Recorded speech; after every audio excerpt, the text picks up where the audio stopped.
Joining me are Democratic Senator Mark Warner of Virginia and Republican Senator Kelly Ayotte of New Hampshire. Thank you both for being here. Great to be here. Thanks, Candy. Senator Warner, first to you. You heard the Republican reaction to what Timothy Geithner brought to Capitol Hill. It seems to me it kind of moved things backwards. There was sort of this, okay, we'll put revenue on the table, and suddenly people are saying, well, we're really far apart, we're at a stalemate. Did it do more harm than good?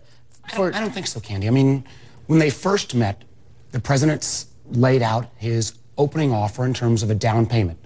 Let's go ahead and have the rates go back up, which, by the way, was the assumption that was made in the Simpson-Bowles plan, was the assumption that was made in the Gang of Six plan. You can still do tax reform off that higher base.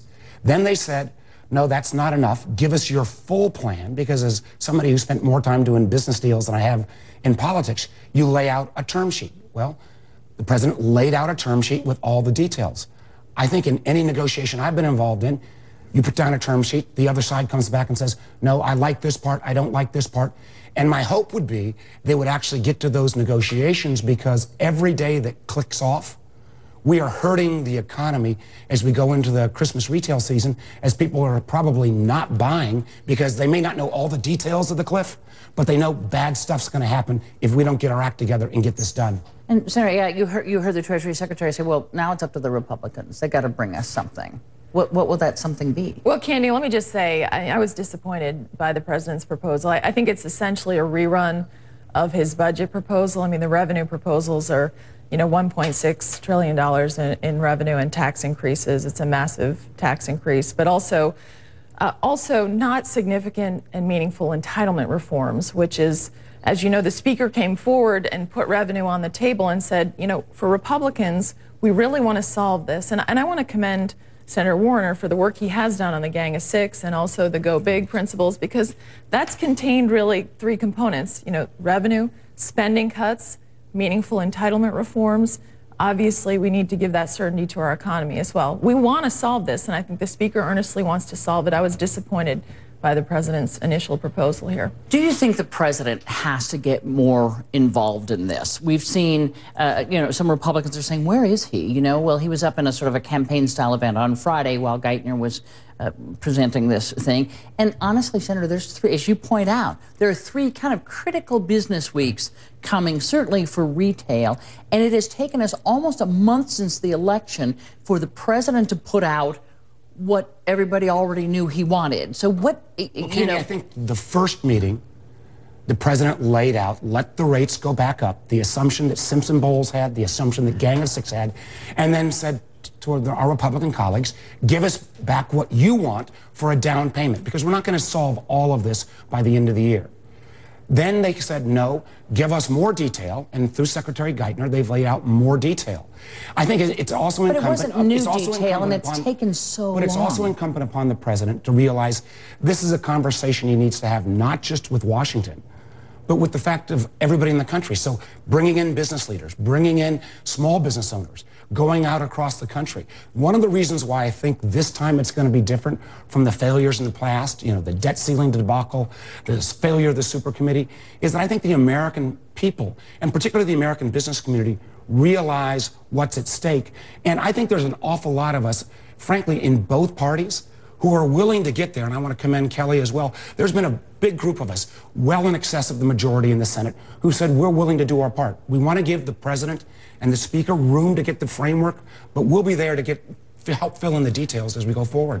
Senator, there's not much time left here, and it does seem like an inordinate amount of time, almost a month has passed, and we have a description of stalemate and way far apart. Candy, I see that as very disappointing, a big problem.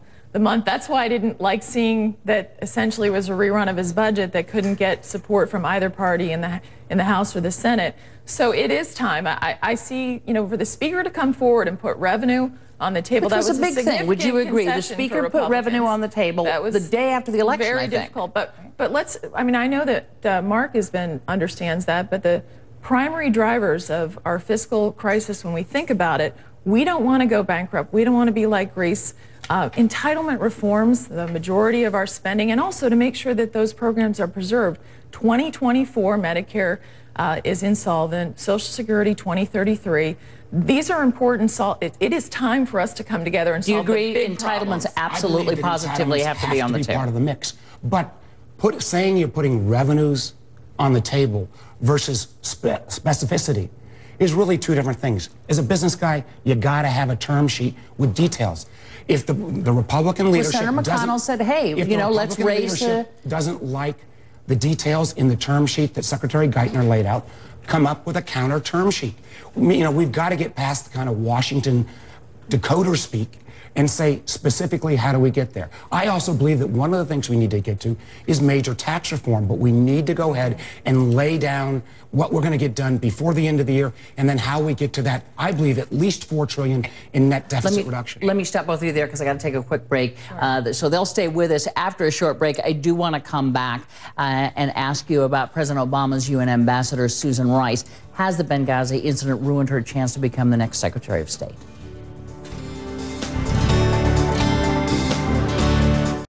We're back with Senators Mark Warner and Kelly Ayotte. Final wrap-up question on this fiscal cliff. Do you both agree with the following? This deal has to happen, and this deal will happen before the end of the year.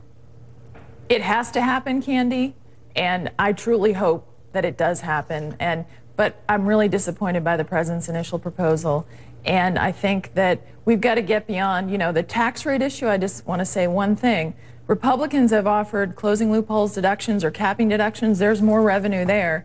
The tax rate issue is more of a political trophy than an economic solution. And so it's time for us to get to the table and resolve it. I think there's some will, though, among both parties to get this done. Hoping it will happen is not the same as saying it will happen. I think it will get done. And quite honestly, getting this done will do more to jumpstart jobs and the economy than any single policy proposal that either Governor Romney or President Obama put out during their campaign. Okay, let me turn you to Benghazi. You've been quite outspoken, Senator, I know, about Susan Rice, the UN ambassador, the things that she said on the Sunday following the Benghazi attack, which turned out not to be true. Are her chances to become Secretary of State, should the president nominate her, and we expect something to happen this week on that, are her chances over? Is she a non-starter for you? I did meet with her this week. I remain very troubled, not only myself. For example, the ranking Republican, Susan Collins, of the Homeland Security Committee, raised some very important questions after a meeting with her. But here's where we are. If after the meeting with her, I think there was an impression left that she just went on and repeated some unclassified talking points on all the Sunday shows. But she had reviewed the daily intelligence briefings, including the classified talking materials that basically had the references that individuals with ties to Al-Qaeda were involved in the attack on Benghazi. She knew Al-Qaeda. She did. That information she had reviewed before going on the Sunday shows, and when on the Sunday shows went well beyond the talking points, saying we have decimated Al-Qaeda. That was nowhere in the talking points. Said things like the attacks were a direct result of a heinous and offensive video. That was not in the talking points. Said that the security at our consulate was substantial, strong, significant. That's not in the talking points, and frankly, not supported by the record. I mean, what happened that day? So has Susan Rice disqualified herself? Nothing I have heard, in my mind, would disqualify her thus far. Now, what's amazing to me is what we should be focusing on are not so much what was said about which talking points, but how did the tragedy where 4 Americans were killed in Benghazi happen? We've got a State Department investigation headed up by Tom Pickering and former General Mullen. We've got on the Intelligence Committee, on which I serve, we're now in a series of hearings looking at that. How do we make sure, I'm sure Kelly and I would agree, that we've got appropriate protection for our State Department personnel? How do we make sure if they come under assault that we've got assets, ability to come in and protect them? What I find remarkable is the president hasn't even nominated anyone yet. Why are we spending all this time? If he nominates Secretary Rice or Ambassador Rice, we ought to have this discussion. What we ought to be looking at is what happened in Benghazi. How do we make sure it never happens again? Do you find it interesting? I mean, that happened September 11th. It is now December 2nd, and we still don't know what happened, why there wasn't any security. I mean, isn't it part of that overall discussion? And I agree with what Mark said in terms of the big picture question here, why don't we know yet? First of all, why was the consulate so unsecure, given the prior attacks, given that the British left, the Red Cross left, and also during a 7-hour attack, why couldn't we help those individuals? But also, this talking point issue, I hope that our intelligence was not politicized, because there's been some intelligence questions and failures here. We've had 3 stories on the talking points, so that's important, just making sure that our intelligence is solid going forward. Remember, these talking points came at the request of the House Intelligence Committee. If there was a way to make sure we get those cleaned up and they were amended 4 days later, again, we'll get into this if this individual is nominated. What I think at the end of the day, we need to make sure we never have this kind of tragedy again. And candidly, back to the issue before, in 30 days, we got to decide whether this country is going to go over a cliff that would be dramatic not only to our economy, but to the world's economy. That's where we got to have our focus right now. Senator Warner, Senator Ayotte, thank you for joining us. Thank you, Candy.